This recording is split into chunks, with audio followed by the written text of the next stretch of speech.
பல்லாண்டு பல்லாண்டு பல்லாயிரத்தாண்டு. நாள்தோறும் 4000. இந்நிகழ்ச்சியை வழங்குவோர் லிஃப்கோ புக்ஸ். லிஃப்கோவின் பிரசித்தி பெற்ற அகராதிகள் ஸ்ரீமத் வால்மீகி ராமாயணம், சுந்தரகாண்டம், 4000 திவ்ய பிரபந்தம், 30 வகையான சகஸ்ரநாமம் மற்றும் பல. என்னோட மனசுல பிரார்த்தனை எப்பவும் ஓடிக்கிட்டே இருக்கும். எனக்காகவும் என் மக்களுக்காகவும். இறைவனை காணும் இடமெல்லாம் நான் தலை வணங்குகிறேன். காலம் மாறுது, வேண்டுதல்களும் மாறிக்கிட்டே இருக்கு. ஆனா மாறாம இருக்கிறது என் பிரார்த்தனையில் தூய்மை, என் பிரார்த்தனையின் தூய்மை. சைக்கிள் பியோர் அகர்பத்திகள், பிரார்த்தனையின் தூய்மை.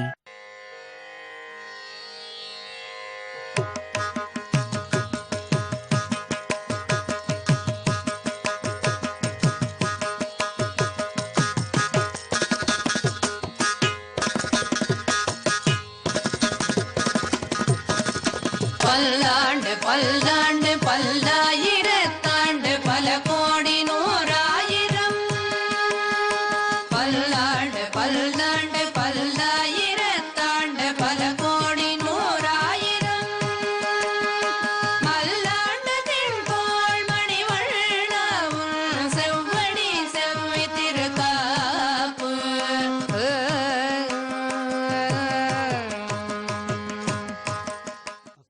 மத்குரு சமாரம்பாம் யதிசேகரமத்யமாம் லக்ஷ்மீவல்லப பர்யந்தாம் வந்தே குரு பரம்பராம்.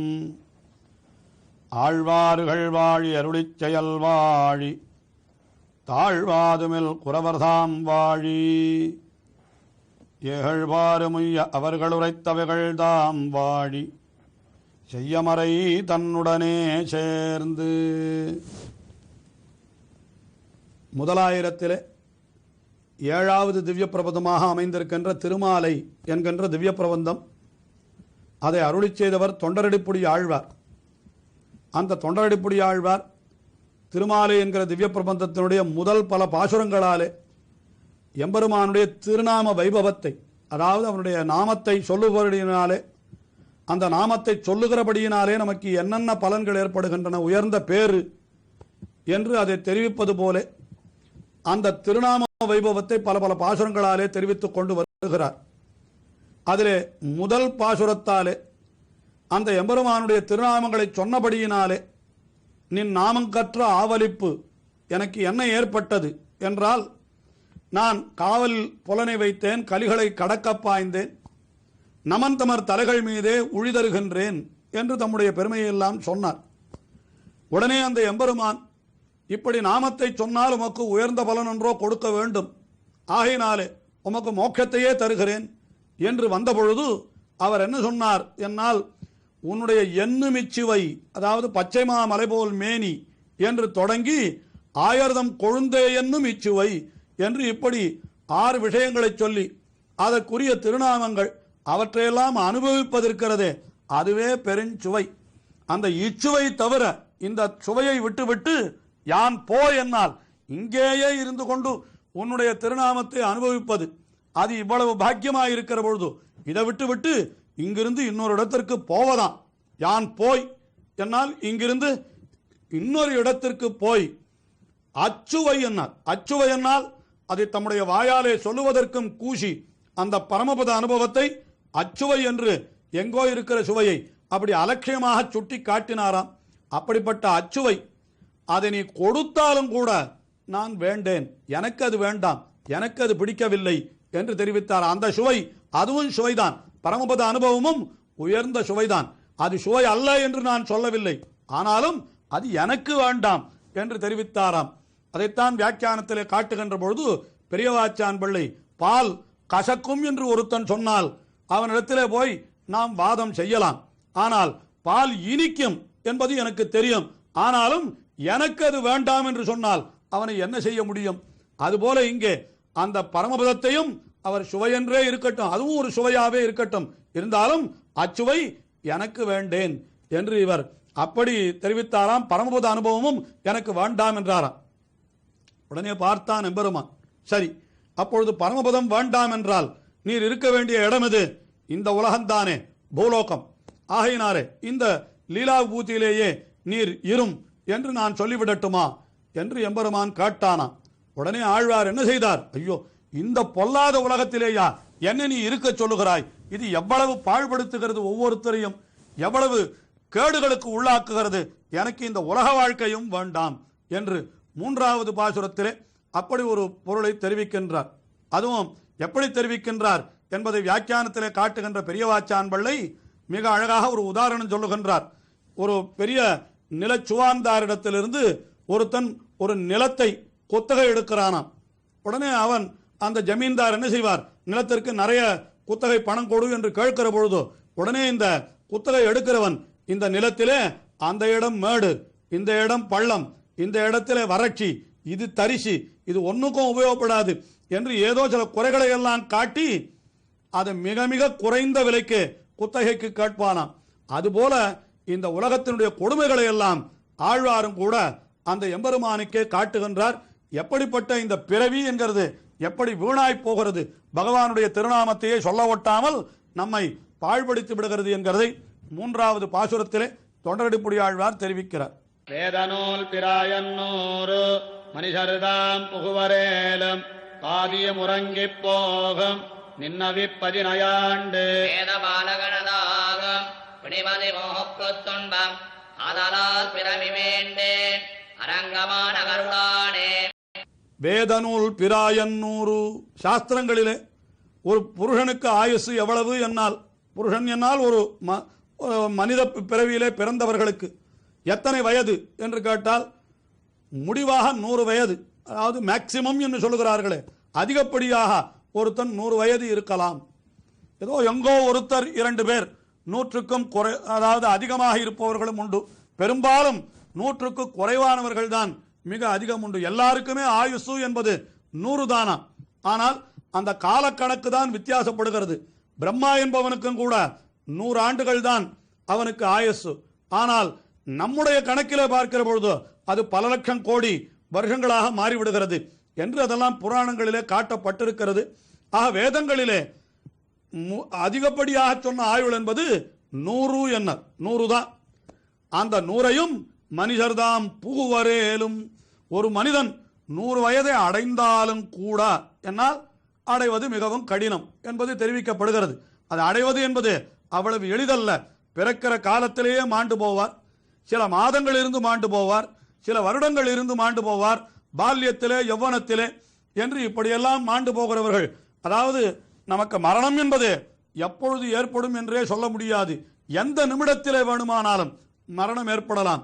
ஆகையினாலே 100 ஆண்டுகள் புகுவரேலும் என்னால் அப்படியே ஒருவன் 100 வயது இருந்தாலும் என்று அப்படித்தான் பொருள் இருப்பது மிக அரிது என்று அந்த கருத்திலே அப்படி சொன்னார் தொண்டரடிப்புடி ஆழ்வார். சரி, ஒருத்தன் 100 வயது இருக்கிறான் என்றே வைத்துக் கொள்வோம். 100 ஆண்டுகள் எப்படிப்பட்ட காலம்! இது அத்தனையும் பகவன் நாம சங்கீர்த்தனத்துக்கு உபயோகப்பட்டிருக்காதோ என்று நினைத்து பார்த்தால் உடனே தெரிவிக்கிறார், பாதியும் உறங்கி போகும் என்றார்.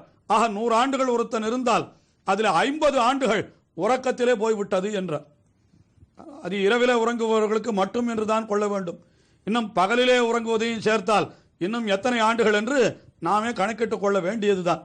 அதற்கு மேலே பாதியும் உறங்கி போகும். சரி, மீதி 50 ஆண்டுகள் இருக்கிறதே என்னால் அதற்கும் கேடு சொல்லுகிறார் தொண்டரடிப்புடி ஆழ்வார். நின்ன இப்15 நின்ற இப்15 என்னால் இந்த 15 ஆண்டுகள், அதாவது 15 50 ஆண்டுகள் என்றும் கொள்ளலாம், அல்லது அதிலே 15 ஆண்டுகள் என்றும் கொள்ளலாம். 2 விதமான பொருளையும் வியாக்கியானத்திலேயே காட்டியிருக்கிறார்கள். சரி, மீதி ஆண்டுகளிலே என்னென்ன நிகழ்கின்றன என்றால் நின்னவிப்பதினையாண்டு, அது என்ன ஆகிறது? பேதை பாலகன் அது ஆகும் என்று முதலிலே 3ஐ காட்டினார். முதல்ல பேதை பருவம் என்னார். இந்த பேதை பருவம் என்னால் என்ன? நம்முடைய வசத்திலே நாம் இல்லாமல் எல்லாவற்றுக்கும் தாயினுடைய உதவியை பாற்று, அவள்தான் நமக்கு உணவு கொடுக்க வேண்டும், அவள்தான் நம்மை குளிப்பாட்ட வேண்டும், அவள்தான் நம்மை துடைத்து விட வேண்டும் என்று கடித்ததும் ஊர்ந்ததும் கூட துடைத்துக் கொள்ள முடியாத நிலையிலே நாம் இருக்கிற குழந்தை பருவம் இருக்கிறதே, அந்த பருவத்திலே பகவானுடைய நாமங்களை சொல்லுவதற்கு வாய்ப்பே கிடையாது. ஆகையினாலே அந்த பருவத்தை கழித்து விடுங்கள் என்றார். பேதை என்று குழந்தை பருவத்தை சொன்னார். அடுத்தபடியாக பாலகன் என்னால் அது சிறு வயது பருவம். அதாவது ஒரு பாலகன் என்னால் ஒரு 10 வயதுக்குள்ளே 5 வயதுக்குள்ளே என்று நாம் கொள்ளலாம். இந்த பருவத்திலே பூர்த்தியாக எல்லாம் விளையாட்டிலே புத்தி சென்று விடுகிறபடியினாலே அந்த அவனை சிறுவனை போய் நீ படிக்கவில்லை, பகவானுடைய நாமத்தை சொல்லவில்லை என்று கோபித்துக் கொள்ள முடியுமா? இப்போ விளையாடுகிற பருவம், விளையாடட்டும், இன்னும் கொஞ்ச நாள் போனால் அவனே தெரிந்து கொள்ளலாம் என்று விட்டு விடுவார்களே தவிர அந்த பாலக பருவத்திலேயும் சிறுவனாயிருக்கிற காலத்திலேயும் அவனை ஒன்றும் சொல்ல முடியாது. ஆக பேதை பாலகன் என்று 2 பருவம் வீணாய் கழிந்து விட்டது. அதற்கு பிறகு வந்த பருவம் அதுதான் யவ்வன பருவம், அதாவது வாலிப பருவம். அதை எப்படி தெரிவிக்கிறார் தொண்டரடிப்புடி ஆழ்வார் என்னால் அது என்னாராம். அது என்னால் ஆழ்வாருக்கே பயமாக இருக்கிறதாம். யவ்வன பருவத்தை நினைத்தவாறு எங்கே கிட்டே போனால் ஒட்டி கொண்டு விடுமோ என்று தூரம் நின்று கொண்டு அந்த பருவத்தை வாயாலும் சொல்லாமல் அது என்கிறார். ஏனென்றால் அந்த யவ்வன பருவம் படுத்திய பாட்டை இவரென்றோ அறிவார். தேவதேவியினிடத்திலே மயங்கி கிடந்தார் அல்லவா, ஆகினாலே மறுபடியும் எங்கே அது தன்னிடத்திலே வந்து விடுமோ என்று பேதை பாலகன் அது ஆகும் என்று இப்படி 15-20 ஆண்டுகளை கழித்து விட்டார். அதற்கு பிறகு மீதி இருக்கிற காலத்தில் என்ன இருக்கிறது என்று பார்த்தால் பிணி, பசி, மூப்பு என்று வரிசையாக உடம்பிலே ஏற்படுகிற வியாதிகள் என்ன. அதற்கு மேலே பசி என்னால் இந்திரியங்கள் அத்தனையும் நம்மை அதை கொடு இதை கொடு என்று கேட்கிற பசி. அதற்கு மேலே மூப்பு என்னால் பகவானை இனிமேலாவது நினைக்கலாம், ஓய்வு பெற்று விட்டோம், இனிமேல் நினைக்கலாம் என்று நினைக்கிற பொழுது அப்பொழுது நம்மால் கையை நீட்ட முடியவில்லை, காலை மடக்க முடியவில்லை, எங்கும் செல்ல முடியவில்லை என்று சொல்லும்படியாக அந்த தளர்ச்சி, மூப்பு, வயோதிகம் வந்து சென்று விடுகிறது. இதற்கு பிறகு என்ன ஆகிறது என்றால் பெரிய துன்பம். துன்பம் என்னால் இங்கே மரணத்தை காட்டிலும் வேறு துன்பம் கிடையாது, அந்த துன்பமும் வந்து விடுகிறது என்று அதுவும் நம்மிடத்திலேயே வந்து விடுகிறது. ஆக இப்பொழுது இத்தனையும் பார்த்தால் பாதி ஆண்டுகள் தூங்கி கழித்தோம். மீதி ஆண்டுகளிலே குழந்தை பருவம், அதே போல சிறுவனாயிருக்கிற பருவம், வாலிப பருவம், உடலிலே வியாதி, அதற்கு மேலே மூப்பு என்று வரிசையாக வந்து நம்மை இப்படி பகவானுடைய நாமத்தை நாம் சொல்லவே ஒட்டாமல் நம்மை தடுத்து விடுகிறது. ஆகையினாலே என்ன தெரிவிக்கிறார்? ஆதலால் பிறவி வேண்டேன் என்று. ஆகையினாலே எனக்கு பிறவியே வேண்டாம், இந்த பிறவி என்பது எனக்கு வேண்டாம் என்னார். ஆழ்வீர், நீர் பரமபதத்தை கொடுக்கிறேன் என்றால் அதுவும் வேண்டாம் என்கிறீர், பிறவி என்றால் அதுவும் வேண்டாம் என்கிறீர். இரண்டை தவிர மூன்றாவது எங்கே இருக்கிறது? என்னிடத்தில் இருக்கிறது 2 உலகம், ஒன்று பரமபதம் அல்லது இந்த லீலா விபூதி. இந்த இரண்டிலே ஒன்றை நீர் பெற்றுத்தானே ஆக வேண்டும் என்று சொல்ல உடனே ஆழ்வார் அரங்கமா நகருளானே, திருவரங்கத்திலே இருக்கிற இருப்பு இந்த இரண்டிலுமே சேராது, அது பூலோக வைகுண்டமாகினாலே அந்த இடத்திலே இருந்து கொண்டு உன்னை அனுபவித்தால் அது பூலகமும் ஆகாது, அது பரமபதமும் ஆகாது. ஆகினாலே அப்படி திருவரங்கத்திலே இருந்து கொண்டு உன்னுடைய திருநாமத்தை நான் அனுபவிக்கும்படியான பாக்கியத்தை நீ எனக்கு தர வேண்டும் என்பதைத்தான் இந்த பாசுரத்திலே அவர் என்ன தெரிவிக்கிறார்? ஆதலால் பிறவி வேண்டேன் அரங்கமா நகருளானே என்று தெரிவிக்கிறார். தொடர்ந்து அனுபவிப்போம்.